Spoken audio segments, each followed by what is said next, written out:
تیسرا نقطہ کیا ہے کہ جب شفا کا عمل شروع ہوگا تو آپ کیسے اس کو جان سکتے ہیں؟ ایک پرانا اور پیچیدہ کیس ہے،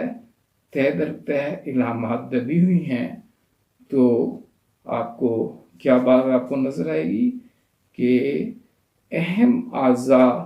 سے علامات ٹھیک ہو رہی ہیں، پہلے اہم اعضاء وہ صحت یاب ہو رہے ہیں، ان اہم حصوں کی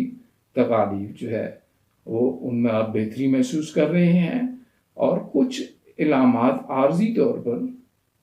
نسبتاً کم اہم حصوں کی طرف آپ کو منتقل ہوتی نظر آتی ہیں،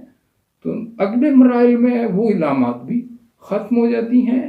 اور شفا کا عمل کمپلیٹ ہو جاتا ہے۔ اور اس کا آخری نقطہ یہ ہے کہ symptoms disappear on reverse order of their appearance, یعنی جس ترتیب سے علامات ظاہر ہوئی ہیں اس کے برعکس ترتیب سے علامات ختم ہوں گی۔ مثلا ایک کیس ہے، ایک پرابلم ہے، جلدی پرابلمز ہیں، تو جلدی علامات دب گئیں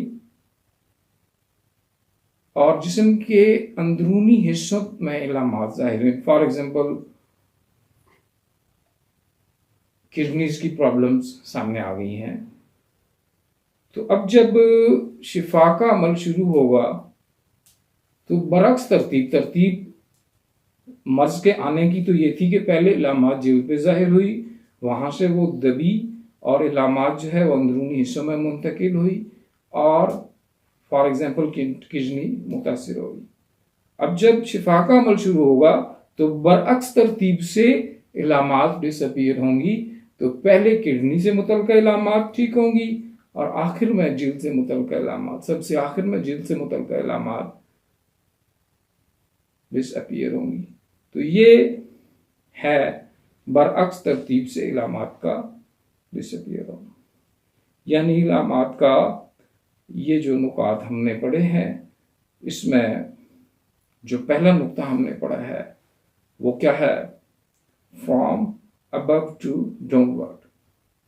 یعنی علامات کا اوپر سے نیچے کی طرف منتقل ہونا۔ مثلا کسی مریض کی ذہنی علامات میں بہتری آنا شروع ہوئی، لیکن وقتی طور پر نظام ہضم کی کچھ علامات ظاہر ہو گئی۔ اب یہ مائنڈ سے ہے، یہ نسبتاً زیادہ اہم حصہ ہے جو پوری باڈی کو کنٹرول کر رہا ہے، پورے سسٹمز کو کنٹرول کر رہا ہے۔ اب ذہنی علامات اگر بہتر ہونا شروع ہو گئی ہیں اور عارضی طور پر نظام ہضم سے متعلقہ علامات ظاہر ہوئیں، تو یہ کس بات کا اظہار ہے کہ شفا کا عمل شروع ہو چکا ہے اور اگلے مرحلے میں وہ ہضم سے متعلقہ علامات بھی درست ہو جائیں گی۔ تو ہم یہ سمجھیں گے اس صورت میں کہ جب ذہنی علامات بہتر ہوئیں اور وقتی طور پر نظام ہضم سے متعلقہ علامات ظاہر ہوئیں، تو ہم اس بات سے یہ اندازہ کر سکتے ہیں، معالج بھی پیشنٹ بھی، کہ شفا کا عمل جاری ہے اور یقیناً اگلے مرحلے میں مریض مکمل شفا یاب ہو جائے گا۔ لیکن اس کے برعکس ہو، اگر اس کے برعکس ہو کہ معدے کی تکالیف کا علاج کے دوران معدے کی تکالیف میں تو بہتری آئی ہے لیکن ذہنی علامات ظاہر ہو رہی ہیں، تو اس صورت میں ایک معالج یا مریض سمجھ جائے گا، اگر وہ ہیرنگز لا آف کیور کو سمجھ گیا ہے، ہومیوپیتھک وے آف ٹریٹمنٹ کے جو قوانین ہیں ان کو سمجھ گیا ہے، تو وہ اس بات کو سمجھ جائے گا کہ قانون شفا کی روشنی میں مریض مزید بگڑ گیا ہے، مرض مزید بگڑ گیا ہے، مریض کی کیفیت مریض ابتر ہو گئی ہے اور مریض مکمل شفا یاب نہیں ہو پائے گا۔ مرض کا اور مریض کا نئے سرے سے جائزہ لینا پڑے گا اور کیس ٹیکنگ دوبارہ کی جائے گی